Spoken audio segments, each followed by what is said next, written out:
My name is Alice de Moraes, or Alice, if you prefer, it's okay. I am a postdoc researcher at University of Campinas, Unicamp, in Brazil. Well, my dissertation research focused on social-ecological dynamics of ecosystem services in a rural setting in Southeast Brazil. And now my work as a postdoc focuses on co-producing local solutions for a grounded social bioeconomy in the Brazilian Amazon.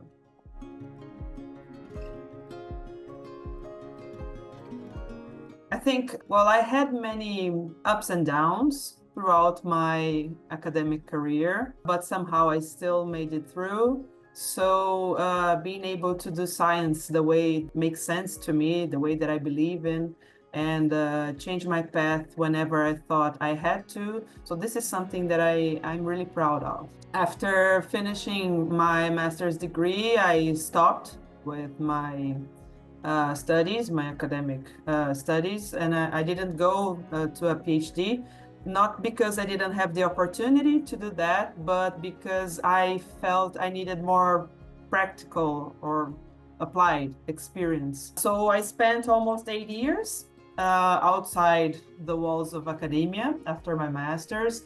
I had different professional experiences, and then I came back for a PhD. And this was quite challenging because it really took me a while to just reconnect to all the dynamics of academia. Something else that I am proud of is when I finished my PhD, the political setting here in Brazil was very, very discouraging for research, for science, education, and environmental issues. And the scholarships, they were just gone. So graduate programs didn't have money for students, to fund students to do their research. And it took me almost 2 years to find a postdoc position. And of course, I thought about giving up, but then I thought, well, I came this far and I just need to get by. And when things get better, I'm sure something will come up. And it worked out. So being persistent is something that I was proud of. Not being persistent by itself, but being persistent with things that I knew that aligned with my beliefs and visions of science.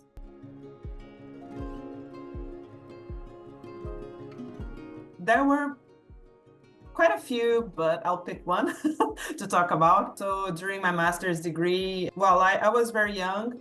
And I had this very interesting experimental research that I designed to perform in the field. It involved different kinds of organisms. I worked with butterflies and moths, not the adults, but larvae.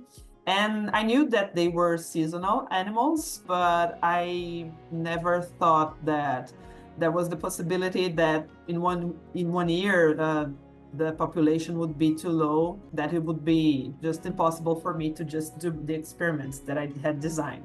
And that's exactly what happened.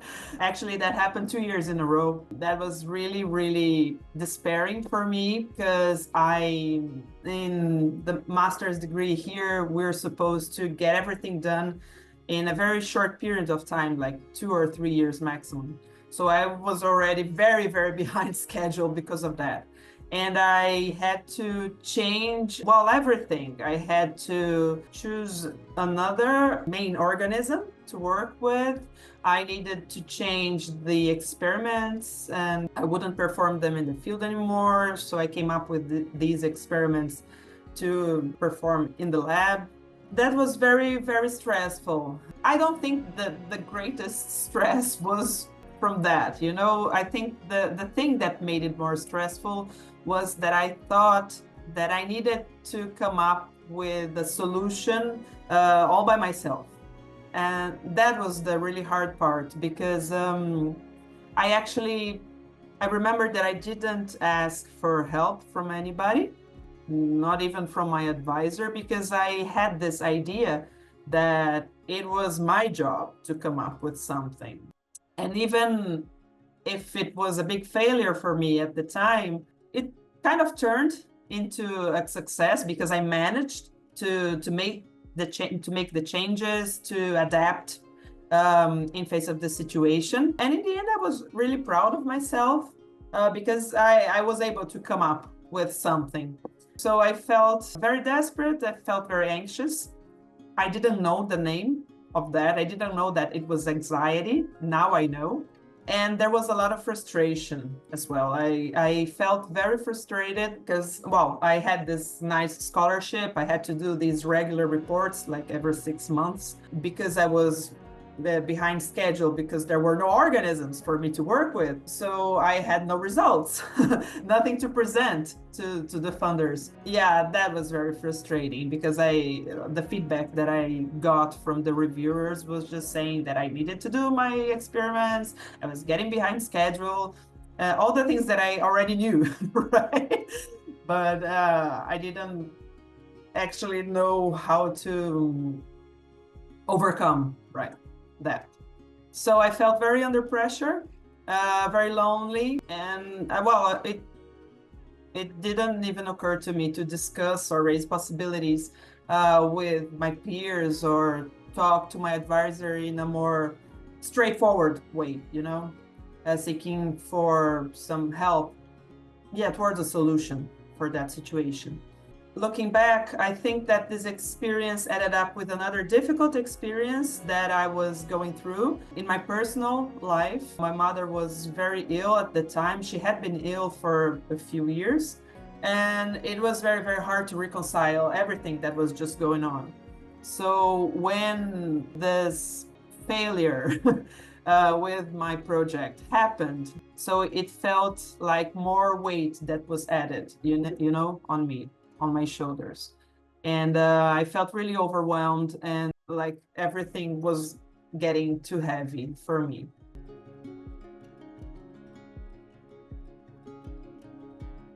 Back then, I think my main coping mechanism was trying to just ignore the discomfort, ignore the negative feelings that I just told you about. So I didn't spend much time thinking about it and trying to understand my feelings. Today I do it differently.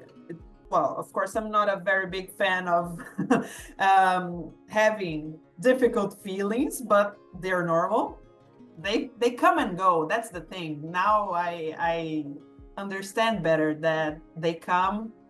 It's like a visitor, right? They come and go. And so nowadays, when this happens, I try to breathe deeply and think, okay, this will pass. This is going to pass.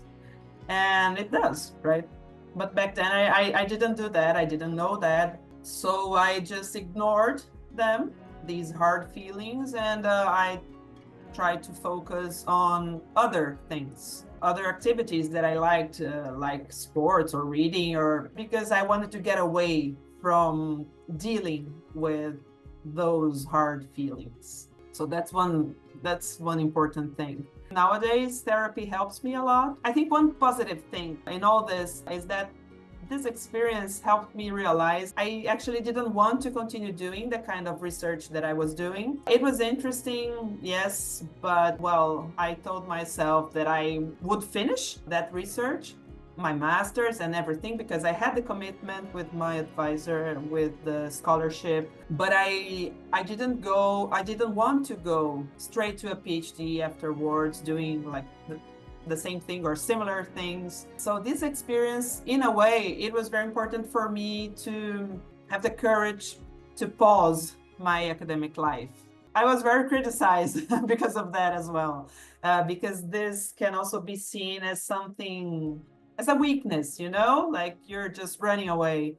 And that was not the case. I was just looking for something that made more sense for me.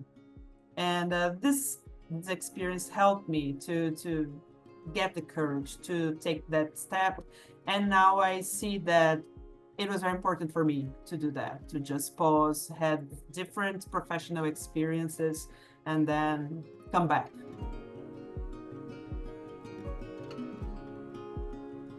So this failure helped me realize that I I enjoyed reading and learning about experimentation in the field or ecology of insects, but I found out that I didn't actually enjoy doing that kind of science and research. It helped me realize, it helped me remember actually that I wanted to do something more applied, but I don't know, somehow I got lost in the process because I've always been interested in more applied research and science and addressing, let's say, real world issues. But I don't know exactly how that happened. I ended up with this very academic, disciplinary research. In the end, it wasn't a complete failure at all because it helped me remember what was important to me and pursue that. This experience, of course, it was difficult for me, but it was important.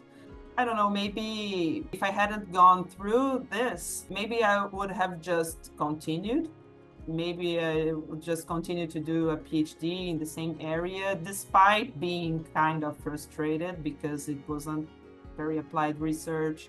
It shook me, you know? It shook me and made me and helped me to just trying to pursue what made more sense to me in terms of science.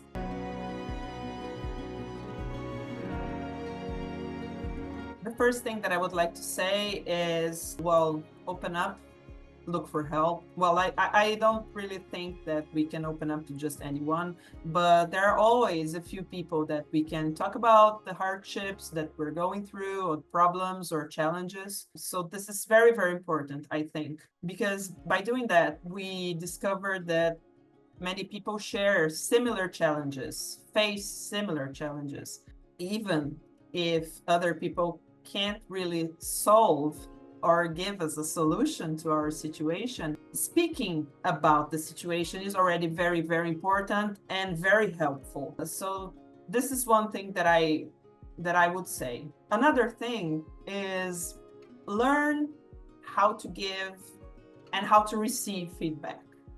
I think especially learn how to give feedback. Depending on the way you give feedback to somebody, you can have very different impacts on the person. So it can be the same feedback, but depending on how you give it, and of course, depending on how the person receives it, but let's just say talk about our part, about giving feedback. So depending on how we give feedback, we can, I don't know, damage or even destroy an idea or person's will or motivation to do that. Or we can really encourage the person, you know? So depending on how you do that, on how you frame it, on the words you use, and on how you address the issue. So, and I think this is something that many of us aren't really aware of. Sometimes we just give feedback and we really believe that we're doing the best that we can, that we're doing that with, I don't know, the best intentions, but the effects, they can be very different from what we really expected or from our original intentions. So I think one last thing, yeah, I believe that we need to normalize failure, really normalize it, you know, because sometimes we talk about failure, and when we're talking about it, maybe we have the impression that we can deal with that in a very good way, but experiencing it and going through it is a complete different situation, because it's hard to accept that, yeah, we failed, we didn't, I don't know, see something coming, and yeah. And I think one way of normalizing failure is to talk about it, right? I think it's very important. And also to discuss how important failure is for scientific progress. Because can you imagine if all our hypotheses were just confirmed?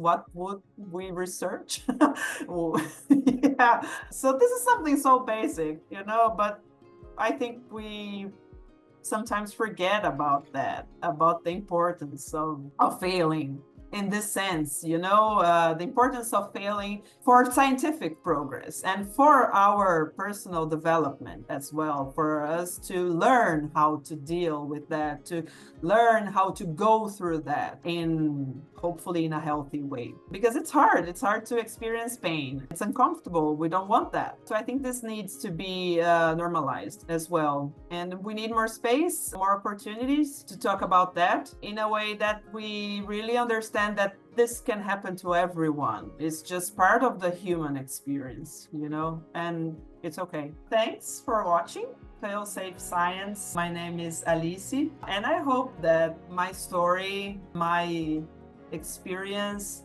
helps somehow graduate students to feel less alone and hopefully more encouraged, to move on and pursue their own beliefs.